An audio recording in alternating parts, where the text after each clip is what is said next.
Creemos que Dios tiene un propósito especial con cada uno de nosotros. Levante la mano toda alguien que crea que Dios tiene un propósito especial. Amén. Entonces, ¿cuál es la idea? Es encontrar ese propósito, ¿verdad? Es encontrar ese propósito. Pero bueno, ¿cómo hacemos para nosotros encontrar el propósito del Señor en nuestras vidas? Resulta que Dios tiene un plan y yo soy el que tengo que hacerme a ese plan del Señor. Muchas veces nosotros creemos que nosotros somos el plan. Dios tiene un plan y nosotros nos sumamos para que se cumpla ese plan, ¿verdad? Para que se cumpla ese plan. Y Dios quiere usarme a mí en ese plan especial. Pero yo tengo que estar muy pendiente de cómo encontrar ese plan que tiene el Señor. Porque unos son mis planes y otros son los planes de ¿quién? De Dios. Así que cuando yo digo, no, el propósito de Dios para conmigo, no, ese es el plan de Dios, el plan que tiene Dios, y yo quiero encontrar ese plan que tiene Dios y sumarme a ese plan. Y todos sabemos que el plan universal es que todos lleguemos a ¿dónde? Allá al reino de los cielos. Yo tengo que sumarme a ese plan. Y para que todos lleguemos allá al reino de los cielos, el Señor va organizando a cada uno un plan y ahí te va buscando. Mira, tú me vas a ayudar en mi plan en esto. Yo quiero que tú trabajes en esto. Yo quiero que tú trabajes en esto. Yo quiero que tú trabajes en esto. Todo esto es que en mi plan, dice el Señor. En mi plan. Ahora, el plan que yo tengo es de bien, no es de mal, ¿verdad? ¿Cuál es el gran pecado de nosotros? El no abrazar el plan de Dios. Amén. No abrazar el plan de Dios. Cuando yo no abrazo el plan de Dios, dice que el mundo y sus deseos pasan, pero el que hace la voluntad de Dios permanece para siempre. Cuando yo no abrazo ese plan de Dios, estoy en serios problemas. Cuando yo abrazo el plan de Dios, yo voy a estar fortalecido en el Señor. Y Dios va a poner todo a su disposición para que yo lo cumpla, ¿verdad? Para que yo lo cumpla. Y yo quiero que en esta noche leamos la historia de alguien que me llamó mucho la atención, el cual el Señor usó en gran manera para salvar su propósito. Y en un principio siempre el Señor ha tenido un plan de tener un pueblo para Él, para que le alabe. Y por eso constituyó principalmente el pueblo de Israel con Abraham, cerca con Isaac y después con Jacob. Y con Jacob estableció una familia. Y esa familia estaba en peligro.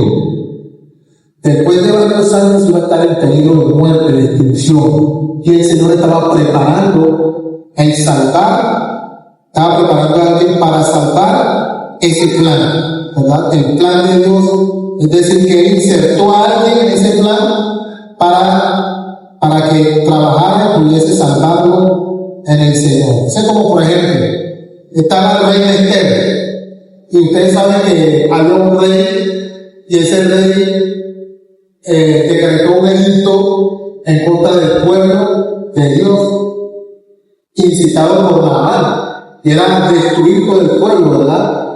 Y el plan de Dios era aquel, era conservar el pueblo y regresarlo nuevamente a Israel para que construyeran el templo y ahí adoraban todos al Señor. Alguien iba a dañar ese plan, pero el Señor ya tenía a alguien, era que a la reina tenía a alguien primero, sí o no, que era la reina Basti, pero la reina Basti en su desobediencia no quiso. El Señor llama a la reina Esther. Cuando la reina Esther está allá, que Mardoqueo le dice, oye, hay un plan para matar a todo el pueblo. Y ella le dice, debes de ir y ayudarnos con el rey. Y ella le dice, no puedo ir con el rey porque si no voy allá y él no me tira su ¿cómo se llama? El bastón, el báculo, ¿cierto? El cetro, me mata. Y él le dice, no vas a ir. Bueno, ya sabes que quizás el Señor para este tiempo te escogió, pero Si tú no vas a limpio y respiro, vendrá para el Señor. Pero no creas que tú y tu casa no van a perecer. Cuando ya vio la cosa, ya no me sumo a qué, al plan de Dios, que era salvar a qué, al pueblo, ¿verdad? Es decir, que no era el plan de Esther, era el plan de Dios. Y Esther se sumó al plan de Dios. Eso es lo que yo creo que entendamos. Que yo tengo que sumarme al plan de Dios, porque el Señor quiere salvar a mucha gente. Yo necesito incrustarme en el plan de Dios. Pero para encontrar ese plan del Señor, nosotros tenemos que empezar por lo poco. Porque el Señor dice en su palabra, si en lo poco somos fieles, en lo mucho, ¿verdad?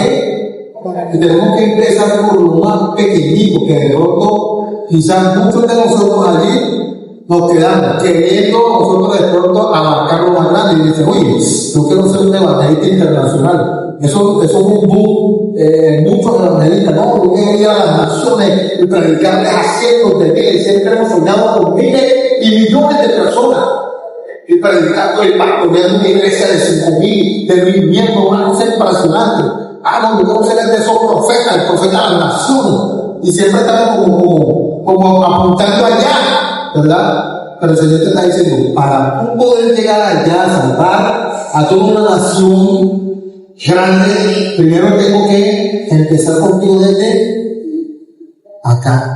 Amén. Así que desde allí que nosotros tenemos que mirar, sí, es lo que el Señor quiere que nosotros hagamos desde el principio. Y yo les quiero contar una historia de José y cómo José empezó, en cómo empezó José para después llegar a ser el segundo hombre más importante de la primera potencia mundial para ese tiempo, que era Egipto. El segundo hombre, el faraón le dijo, no habrá uno más poderoso que yo, sino, o sea, el único hombre más poderoso que tuvo en el reino voy a ser tú, que tú serás el segundo. Y él iba a ministrar a todo Egipto, lo iba a ministrar. El Señor lo puso como administrador, pero tenía un plan era de salvar a su pueblo. Pero ¿cómo empezó este varón? Ahí es donde nosotros tenemos que mirar. Y yo quiero que vayamos a Génesis 37, del 1 al 2. Génesis 37, del 1 al 2.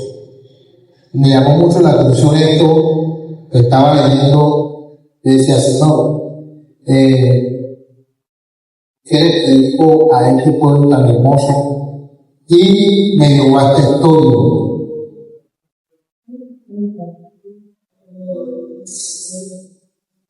Y dice así, esta es nueva traducción viviente. Dice, ¿cómo encontrar el propósito de Dios?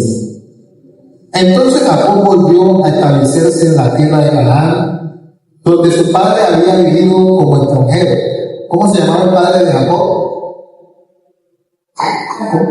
¿Cómo? Isaac, el padre de Jacob. Este es el relato de Jacob y su familia. Cuando José tenía 17 años de edad, a menudo cuidaba los rebaños de su padre. Trabajaba para sus medios hermanos, los hijos de Bilha y Silpa, dos de las esposas de su padre. Así que le contaba a su padre acerca de las fechorías que hacían sus hermanos. Jacob amaba a José más que a sus otros hijos porque le había nacido en su vejez. Primer punto, para llegar a lo más grande, a descubrir mi propósito, primero tengo que descubrir el primer paso en ese propósito. Y el primer paso que estaba estableciendo este hombre aquí, José, era que tenía que cumplir con un principio que Dios establece. De ese principio nosotros no lo podemos olvidar. Y el primer principio que Dios establece para un hombre, para una mujer, y que tiene promesa, es honra a tu padre y a tu madre. ¿Para que qué? Sí. De los 11, porque eran 11 todavía, no había nacido aquí. De los 11, el único hijo que honraba a su papá y a su mamá, cuando su mamá iba a morir después de que honraba a su papá, era quien no, de ahí había nacido el niño. Era Jesús. ¿Y cómo lo honraba? Resulta que tenemos que hacer de su papá ya estaba avanzado en edad.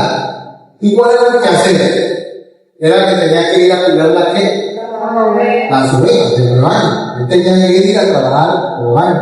Además de eso, tenía que soportar a sus hermanos que siempre estaban como esclavizados para que él fuera e hiciera ese trabajo, ¿verdad? Y ahí es donde nosotros tenemos que mirar como hijos en ese principio, o quizás en esa primera relación, a veces como esposos, pero somos principios que nosotros tenemos que tener, honrar. Y cuando José estaba trabajando,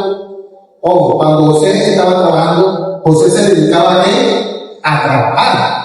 Y él estaba aprendiendo a administrar las ovejas.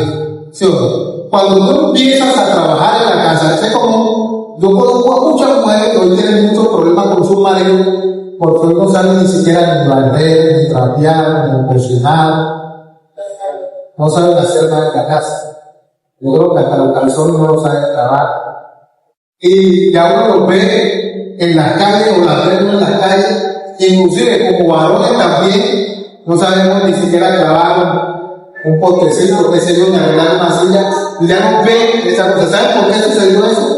Porque nosotros no aprendimos eso allá, cuando estábamos nosotros, en la casa, porque ahí es donde se aprenden los primeros principios, y son los que te van a servir para después administrar después.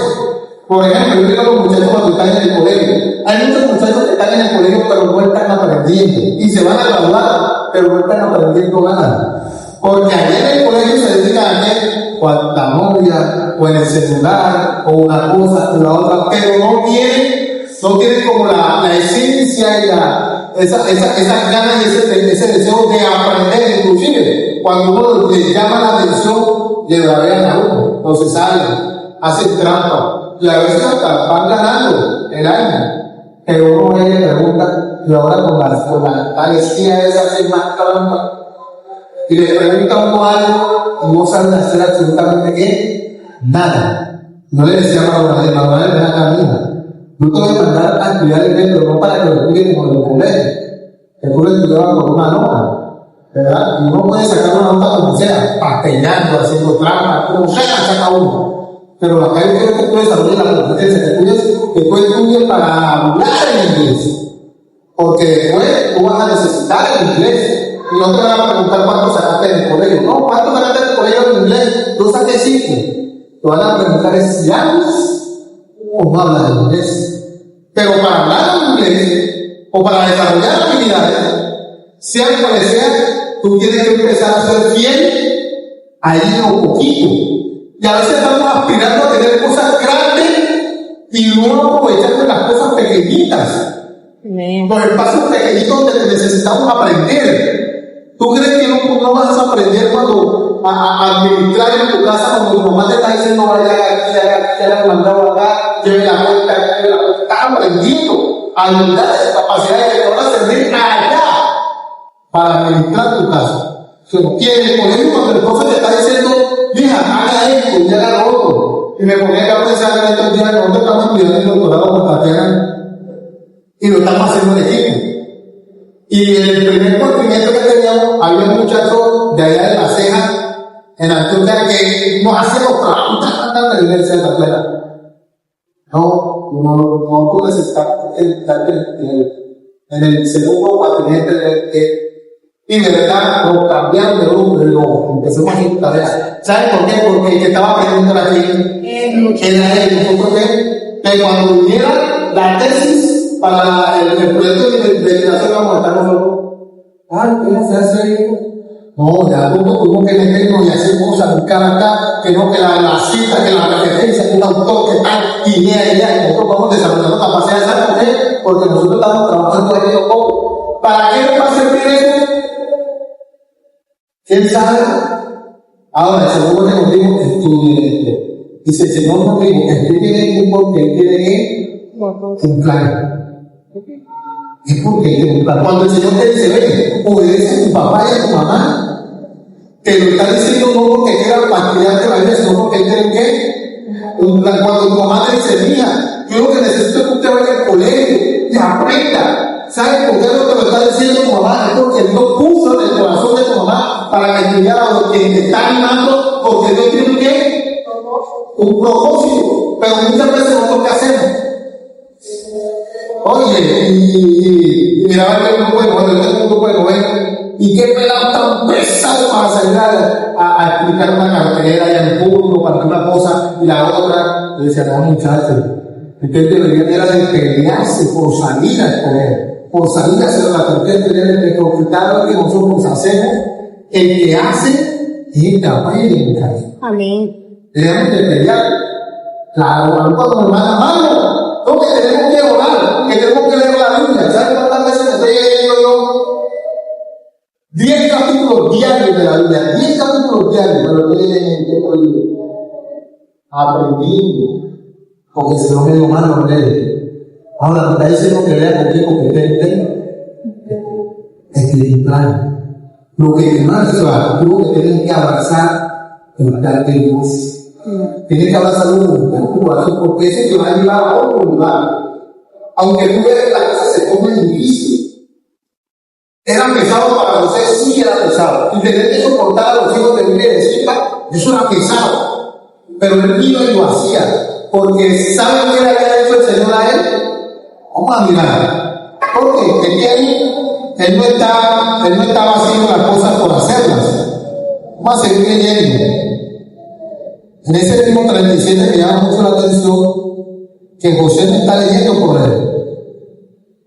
Dice el 3: Israel quería a José más que a sus otros hijos, porque lo había tenido cuando ya era anciano, y mandó que le hicieran una túnica de colores.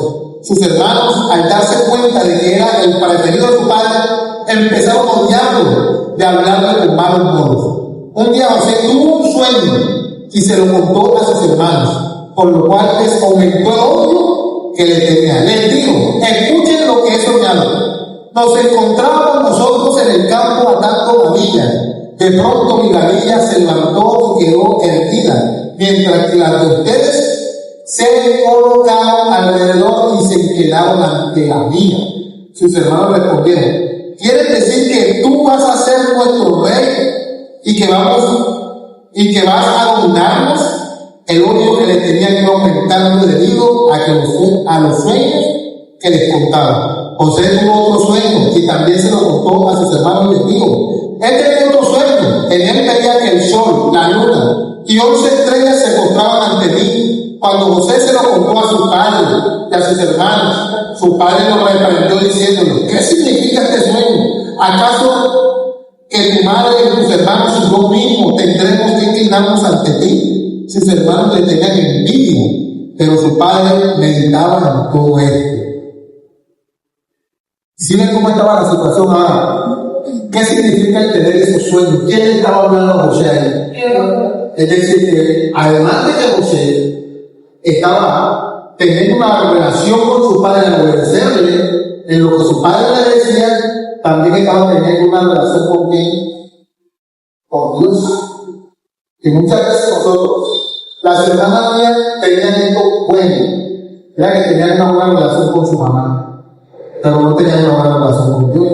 Yo tenía una mala relación con mi mamá y también la tenía mala con mi papá, el que allá arriba, muy mala. Hasta que un día yo quería estudiar en la universidad, pero el Señor vino, me cortó y me dijo esta voz: tu mamá, pero antes de eso me había contado a mi compañero que se fueron para el ejército, que veían pornografía de toda clase, que empecé yo a dejar todas esas cosas que tenía comunión con Dios. Y en eso, escuché la voz que me dijo, tu mamá, y empecé yo a hacerle caso a la mamá, porque yo pueden hacer lo mandaba en mi casa. El mayor le quedaba a mi hermanita, le pegaba, le daba ahí en mi casa, y le pegaba y la insultaba y le decía una cosa. Pero ya después cuando yo escuché la voz, porque yo quería ir a la universidad y hacer profesional, y empecé a hacerle caso al Señor en eso, y a tener relación con el Señor, el Señor me abrió la puerta. Y esa puerta me trajo hasta acá, que en otra ocasión se la quería contar. ¿Qué es lo que nosotros tenemos que empezar a establecer ahora? El Señor en este tiempo me está diciendo algo en lo poco. Me mandó a organizar mi relación con mis hijos y con mi esposa. Ahí tengo que trabajar. Mi relación con Dios y mi relación con ellos. O sea, tú tienes que tener una relación con el que estás conviviendo. Si estás conviviendo con tu papá y tu mamá, ya sabes que tú tienes que tener una buena relación con tu esposa, con quien sea. Sí, porque hay un principio, y es que si la esposa se enseñorea del esposo, el esposo se enseñoreará de ella. Y yo, si yo soy esposo y yo estoy mal con mi esposa, mi oración para tener esto igual la de la esposa. Entonces, si yo quiero tener hoy, yo quiero estar preparándome para algo grande, tengo que estar preparándome a ir lo que no estés pensando en lo mucho si hoy tienes que desordenar a la casa. No estés pensando en lo mucho si hoy tienes que desordenar a la casa con tu mamá. No estés pensando en lo mucho si tienes que desordenar tu relación con tu esposa. Y hay muchas esposas y muchos maridos que están diciendo, no, ni siquiera algo más. Y se están separando. El Señor te está diciendo, oye, yo tengo un plan, tienes que abrazarlo. El Señor me dijo, no, Tatiana, yo abrazo ese plan. Y empecé a trabajar con eso. Porque yo quiero alcanzar el propósito del Señor en mi vida. ¿Saben por qué? Porque para los tiempos que vienen van a haber tantas dificultades. El Señor me dijo, estoy preparando para que sea pastor.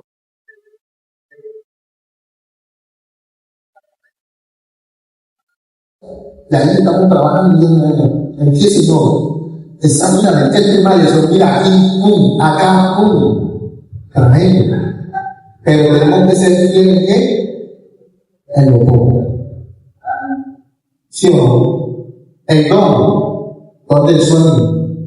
Pero no era el don del propósito.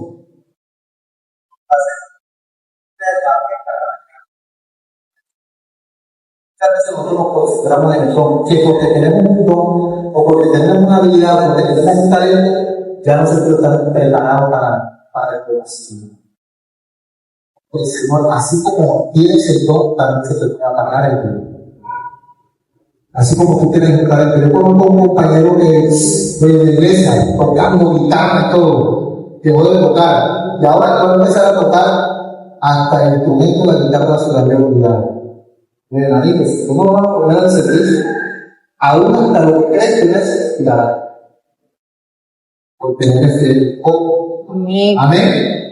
Pues si nosotros estamos creyendo que Dios tiene propósito con nosotros tenemos que empezar con eso. Y ahí el Señor te va a ayudar a visitar ahora. Hubo algo que sucedió con José cuando los hermanos por la envidia lo vendieron.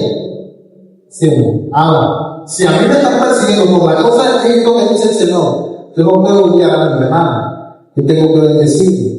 Tengo que estar contento por eso. Y lo mandaron a donde qué? A donde Potifar. Y ahí donde Potifar, se lo vamos a soplar y se ve a la base. Ahí donde Potifar, él me tocó ahora administrar algo más grande.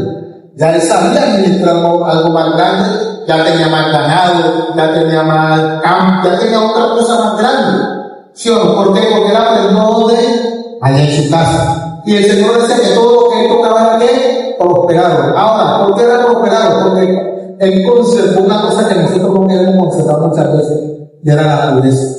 Cuando la mujer de Potifar vino, porque era un hombre bien hermoso, vino a seducirlo y le dice, oye, a mí en esta casa se ve que limpió todo, menos tocar a la mujer de mi amo.